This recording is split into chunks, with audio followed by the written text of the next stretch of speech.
Tell me what it's like being a female business owner. We're celebrating Black History Month at the Chamber. Tell me what it's like a little bit to what that means for you being a Black female business owner in this small community. Well, I tell you, it's been really interesting. I was telling you before, I'm from the city, and so now I've been living in the country for the past 4 years. I really didn't know what I was going to do with myself. Once we bought this property, this is 10 acres here that we live on, and then we have some other acreage where we raise cattle.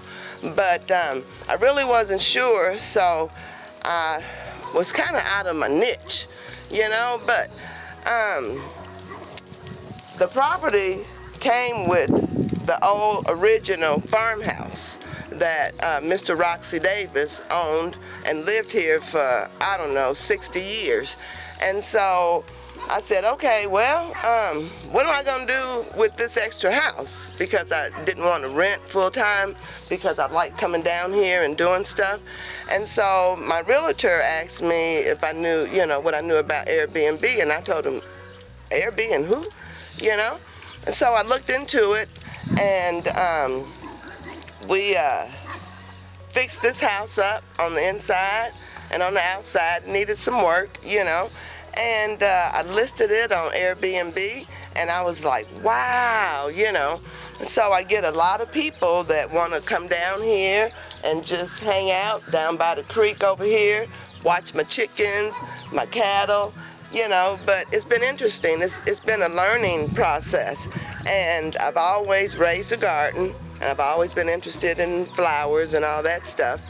And so in the summertime, I have a garden back over there by the house, and then I have another garden back beyond here. Mm-hmm. And so I absolutely love it. I don't have to, you know, be at work at a certain time. I do everything on my own time. And down here, there's just nothing more beautiful. And so it really means a lot to me, because what I found is there's not a lot of people like me, a lot of women, minority female, that are even attempting to do anything like this.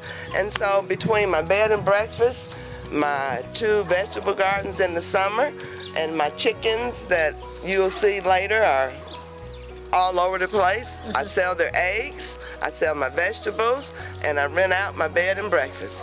So it's been really neat, you know, and I'm just looking forward to settling in our new house and continuing doing what I'm doing, and passing the word on and letting everybody else know, you know, the city girl turned country girl has found her niche, and there is no place in the world that I'd rather be than right here where I'm at. What'd you do in your previous life? Well, I was in higher education. I started at DePaul University in Chicago, and then I got a job in higher education in Richmond at Eastern Kentucky, and then from there I went to Kentucky State. I started off as assistant director, and then I had several other positions in between, and then I which was Director of Financial Aid, Scholarships, and Work Programs. And as I stayed there all those years, I was promoted several times. And when I retired as the Vice President of Enrollment Management.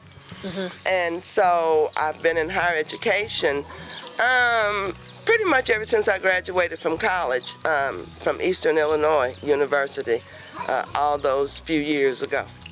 So you're definitely a leader. Well, yes. What would you say to young women or just young people in general about following your dreams? Well, you know what, and my son, as a matter of fact, he just left a couple of weeks ago. Mm-hmm. He moved to Vail, Colorado to pursue his dreams. He had a really good job there in Lexington with the water company, American Water. And he's like, but you know, Mom, I want to do something different. And I told him, hey, you know, you're young, follow your dreams, you know. Don't just lock yourself into a 8 to 4:30 job. Find something that you're really passionate about, and really pursue it.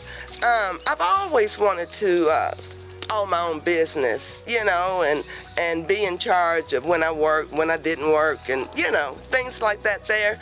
So I would just say, hey, don't ever underestimate yourself. Follow your dreams, and during this time of COVID, this is an excellent time to explore entrepreneurship, because the world is changing, and a lot of things that were happening pre-COVID are now opening up opportunities and doorways for a lot of entrepreneur service type, business, personal services and things like that there. And so my thing is, hey, just follow your heart, find something that you love and you're passionate about, and pursue it. Even if you got to work right now, but always work towards your dream and what your goal is, whether it's a nail tech, a hair tech, clothing, food, it doesn't matter. Just follow your heart, because right now, even though it seems really horrible with the COVID, there's a lot of opportunities out there, which reminds me, pre-COVID, I had a lot of business here, but after COVID hit, I found that people wanted to get away. They didn't want to stay at a hotel. They wanted to be out somewhere secluded and private and have their own home where they didn't have to, deal with people. But like I said, entrepreneurship, that's the ticket in this day and age. So between my bed and breakfast, my chickens and my eggs, my gardens, and I have a consignment booth in Winchester, I have 4 businesses since I retired. Seems like I work harder, than I was before I started doing all of this stuff, but yeah, so that's what I would advise. When do you open your bed and breakfast back up? I'm opening up March 25th, and I've already got bookings for March 25th. March 25th, and then going on into April. People are starting to book again, but they couldn't book before because we've been here, while we were building our house.